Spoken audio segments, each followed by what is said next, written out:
Rose, welcome to your video breakdown. I'm super excited to create this for you. So let's get started. In this breakdown, we're going to go over the primary goal in your surfing, which is have consistent takeoffs. We'll talk about why that's an important goal. We'll talk about the couple things that are holding you back from having more consistent takeoffs. And lastly, we'll talk about how to fix them.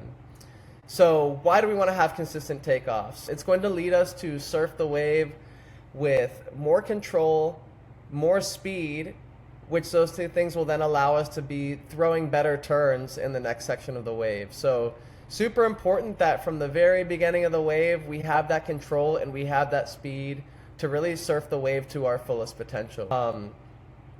I want to take a look at this clip here because looking at your clips, this one really fired me up. So let's just watch it.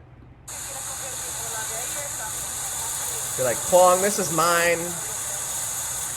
Just flying down the line, like, wow, this is pretty big wave, good ride. I saw that and I was like, Rose is crushing it. So just wanted to let you know how happy that made me feel watching that clip. Now with that being said, let's take a look at where we can start to improve our surfing to really start having more consistent takeoffs. I'm gonna pull this clip up of you here, and I'm going to slow it down. Move myself over here.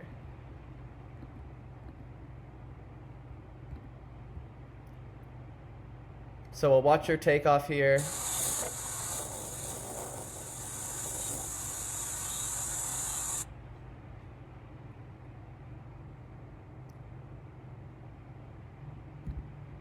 So one thing I was noticing in a few of your clips was that sometimes your hands are landing a little bit further forward on the board. Now, if we think of just doing a push-up on the ground, it's much harder to do a push-up when our hands are out in front of our armpits. And so when you do the push-up here, what this actually creates is a little bit of instability. We lose really our strength to control that board as we cobra up, and our legs start to flare out in an attempt to control that board. And when these legs flare out, it just makes the pop-up a little bit more inefficient. It's more distance for the feet to travel to get onto the board once we get to our feet.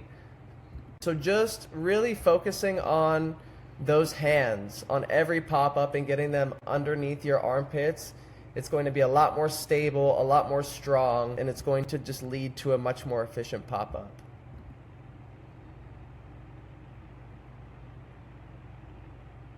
Still got to your feet though, still a nice ride, cruising down the line. Still beautifully surfed wave. So that's one thing that I think can be a pretty quick fix with just a little bit of intentional practice of getting those hands underneath your armpits when you pop up and getting those feet together to really shorten the distance between, where your feet are and where they're going to land on the board. And so let's take a look at another clip of yours here. Gonna slow it down.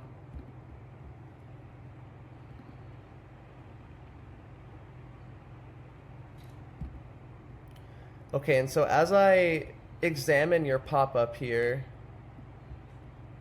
what I'm noticing is that when you get from cobra to your feet land on the board pretty heavily, and it's causing some inputs on the board to kind of take it off of that planing surface. So I'm actually going to slow it down even more.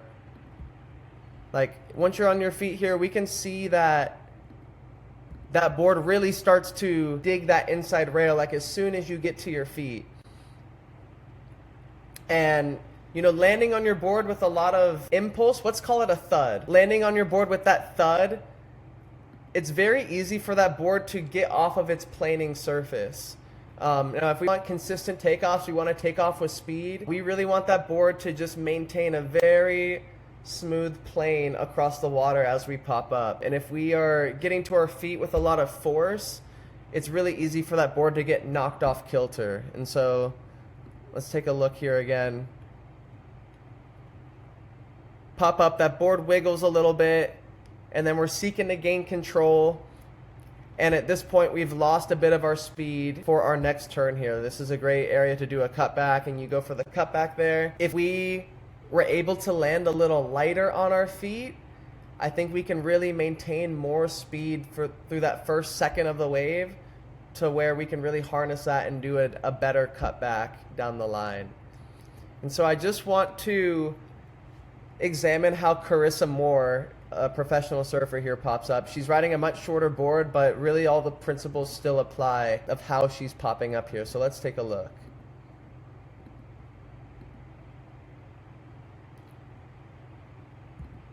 First thing we can notice is that her hands are right under her armpits. She's got full force of her upper body to get herself up.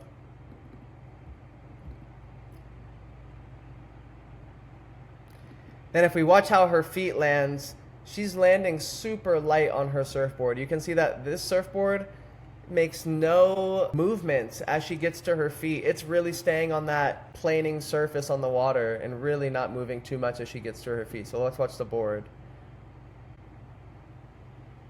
And there she goes to get on her toes. But what I really want to iterate is that instead of thinking about the pop-up as a pop, I think it's much more useful to think of it as a walk-up. We're actually kind of getting from prone and walking up onto the board lightly so that there's any extra inputs on the board, and we can harness all the speed from us taking off into our pop-up and keep riding down the line with maximum speed. So let's just watch her going for the pop-up here. I also want to notice her eyes. Like, she's looking down where she wants to go, and she's walking up to her target.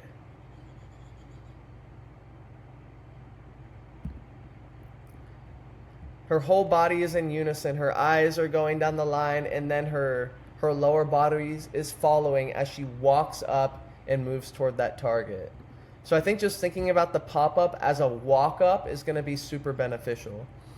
One thing I also want to point out about the thud up is that if we take a look at your clip here, when we thud up, I want you to take a look at where your center of gravity is. You got your butt pretty low here, and I'd say most of your weight is really on your back half of your body, over that back foot.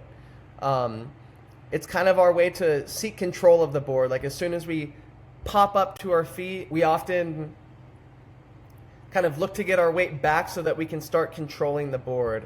And here, and I want to watch how Carissa, where her center of gravity is when she does her walk up.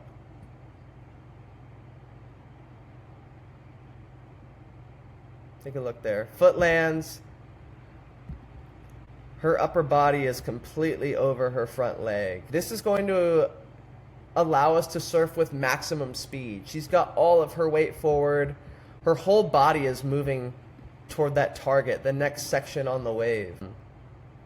And I think having this walk-up mentality of popping up is going to allow you to get your center of gravity really over that front foot and take off with more speed. We can watch her one more time.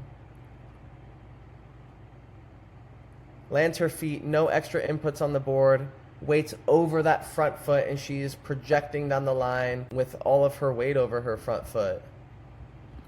And if we can start to pop up in this way without putting any extra inputs on the board and with our center of gravity over our front foot, we're going to have a super stable planing surface on our board. We're going to be surfing with much more speed. And all of that speed that we get from the very beginning of the ride, we're going to be able to use into our cutbacks. And it's much easier to turn a board that's going fast than one that's going slow. If we think about just turning a bicycle, if you're not moving very fast at all, pretty hard to turn that bike. But as soon as you start going fast on the bike, it's much easier to start turning. And so how do we fix this? I believe it's just a matter of practicing on land. I think you can simulate the pop-up on land, getting down on the ground, looking to the direction where you want to go, and just really trying to pop up and be as light as on your feet as possible. Simulate the pop up and really focus on how light your feet can land on the ground. And I think with just a little bit of intentional practice of this landing light on your feet and landing with your center of gravity over that front foot, your pop-up's going to start getting dialed in. You're going to start taking off with much more control, much more speed. And you'll see that when you want to go do that cut back, it's going to just come much more natural and much more easy. So I hope you found this helpful, Rose. Let me know what your thoughts are on this video. I'd love to hear from you, and hope to see you next year, 2027.